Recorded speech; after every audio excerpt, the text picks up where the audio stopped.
Hello dear students, कैसे हैं आप सब। मैं शोभराज आप सभी का स्वागत करता हूं आपके इस यूट्यूब चैनल में जिसका नाम है स्काई ज्ञान। आज के इस वीडियो सेशन में हम डिस्कस करेंगे कंसेप्ट ऑफ चार्ज। बेसिकली ये फर्स्ट ईयर के जो स्टूडेंट्स हैं उनके लिए बहुत ही इम्पोर्टेंट टॉपिक है। चार्ज क्या होता है उसको समझने के लिए वीडियो पूरा देखिए। वीडियो अच्छा लगेगा तो लाइक कीजिएगा, चैनल सब्सक्राइब कीजिए और कोई डाउट हो तो कमेंट करके पूछिए, ठीक है। तो आइए देखते हैं कि चार्ज क्या होता है। बेसिकली ये जो चार्ज होता है इसको हम इलेक्ट्रोस्टैटिक चार्ज भी कहते हैं, ठीक है। इलेक्ट्रोस्टैटिक चार्ज, अगर हम प्रोटॉन और प्रोटॉन को एक साथ कहीं अगर प्लेस करते हैं, ठीक है। सपोज ये प्रोटॉन हो गया और इसी के साथ में बगल में एक और प्रोटॉन रखते हैं, तो ये क्या करेंगे, एक दूसरे को रिपेल करेंगे, ठीक है। इसी तरह से अगर हम इलेक्ट्रॉन और इलेक्ट्रॉन को पास पास रखते हैं तो भी ये दोनों एक दूसरे को रिपेल करेंगे। लेकिन वहीं अगर हम एक प्रोटॉन और एक इलेक्ट्रॉन को पास पास रखते हैं तो ये क्या करेंगे, ये दोनों एक दूसरे को अट्रैक्ट करेंगे, ठीक है। अब ये रिपेल कर रहे हैं, ठीक है, ये रिपेल कर रहे हैं, ये रिपेल कर रहे हैं, ये अट्रैक्ट कर रहे हैं। तो ये क्या है, एक्चुअल में ये यहाँ पर एक फोर्स लग रहा है, ठीक है, जो इनको रिपेल कर रहा है या इनको अट्रैक्ट कर रहा है। तो इस फोर्स को हम क्या कहते हैं, इलेक्ट्रोस्टैटिक फोर्स, ठीक है। ये इलेक्ट्रोस्टैटिक फोर्स ही है जो इनको अट्रैक्ट या रिपेल कर रहा है, ठीक है। These are called as charge. यही है जो अट्रैक्ट हो रहे हैं और रिपेल हो रहे हैं, ठीक है। इन्हें ही हम चार्ज कहते हैं, ठीक है। अब आप ये देखिए कि जो मैग्नीट्यूड है प्रोटॉन का, ठीक है, वो क्या है 1.6 इंटू 10⁻⁻19 सी मतलब कूलॉम, ठीक है। ये यूनिट होती है चार्ज की। और जो मैग्नीट्यूड ऑफ इलेक्ट्रॉन है वो है 1.6 इंटू 10⁻19 सी, मतलब दोनों का जो मैग्नीट्यूड है वो सेम है, ठीक है। 1.6 इंटू 10⁻19 सी और 1.6 इंटू 10⁻19 सी।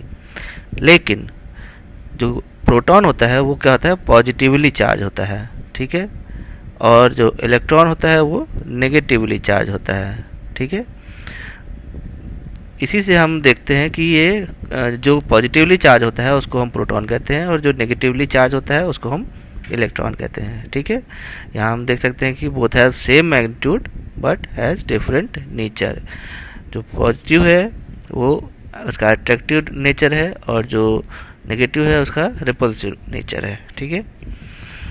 अब जो प्रोटॉन, क्योंकि दोनों का मैग्नीट्यूड सेम है तो हम P को प्लस E से डिनोट करते हैं और इलेक्ट्रॉन को माइनस E से डिनोट करते हैं, ठीक है। अब इनको, ये जो प्रोटॉन होते हैं और इलेक्ट्रॉन होते हैं, इनको हम एलिमेंट्री चार्ज कहते हैं। क्यों कहते हैं, क्योंकि जब इनकी डिस्कवरी हुई थी तो पूरे वर्ल्ड में बस यही ऐसे दो चार्ज थे जो सबसे एलिमेंट्री चार्ज थे, मतलब जो सबसे बेसिक, सबसे मिनिमम चार्ज की वैल्यू जो थी वो थी प्रोटॉन और इलेक्ट्रॉन। मतलब एक न्यूक्लियस में प्रोटॉन और इलेक्ट्रॉन के अलावा और इससे छोटी कोई एलिमेंट नहीं होती है, इसलिए इनको एलिमेंट्री चार्ज कहा जाता था, ठीक है। अब अगर ये it shows some effect around it, चाहे वो प्रोटॉन हो चाहे इलेक्ट्रॉन हो, इसके अराउंड कोई ना कोई इफेक्ट होता है, ठीक है। अब मास की बात करें तो जो मास ऑफ इलेक्ट्रॉन है वो क्या है 9.1 इंटू -31 किलोग्राम, ठीक है। मास ऑफ प्रोटॉन क्या है 1.6 इंटू 10⁻27 kg। अब आप ये देख सकते हैं कि दोनों के वेट से हम ये देखते हैं कि हमें क्या पता चलता है कि जो इलेक्ट्रॉन है उसका वेट जो होता है वो लाइट होता है, लेकिन प्रोटॉन का वेट जो होता है वो ज़्यादा होता है इन कंपैरिजन टू इलेक्ट्रॉन। वहीं न्यूट्रॉन जो होता है उसका वेट प्रोटॉन के वेट के बराबर होता है, ठीक है। एक न्यूक्लियस में प्रोटॉन और प्रोटॉन और न्यूट्रॉन होते हैं, और इसके अराउंड क्या होता है, हमारा इलेक्ट्रॉन होता है। ठीक है, तो नंबर ऑफ प्रोटॉन जितने होंगे न्यूक्लियस में, उतने ही नंबर ऑफ इलेक्ट्रॉन्स हमारे आउटर शेल में बाहर होते हैं। ठीक है, नाउ अब हम चार्ज को डिनोट किससे करते हैं? चार्ज को हम डिनोट करते हैं कैपिटल क्यू से या फिर स्मॉल क्यू से।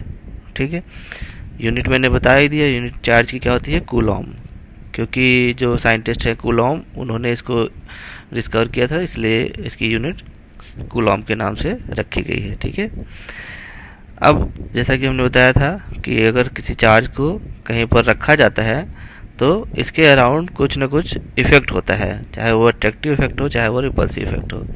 तो ये जो इफ़ेक्ट होता है, जहाँ तक उसका इफ़ेक्ट होता है उसको हम बोलते हैं इलेक्ट्रिक फील्ड। ठीक है, सपोज ये कोई इलेक्ट्रॉन है, अब इसके अराउंड जो इफ़ेक्ट होगा वो जहाँ तक होगा, ठीक है, जहाँ तक वो इसका इफ़ेक्ट होगा, वो एरिया इसका इलेक्ट्रिक फील्ड का एरिया कहलाएगा। ठीक है, तो आई होप आपको बेसिक कंसेप्ट ऑफ चार्ज समझ में आ गया होगा कि चार्ज क्या होता है, कितने टाइप का होता है, उनकी मैग्नीट्यूड क्या है, उनका मास क्या है, इलेक्ट्रिक फील्ड क्या है। ठीक है, कोई डाउट हो तो आप कमेंट करके पूछिएगा, और जो लोग अभी नए जुड़े हैं मेरे साथ, वो चैनल को सब्सक्राइब कर लें, जिससे और भी वीडियोज़ में उनके लिए बना सकूँ। ठीक है, थैंक यू वेरी मच।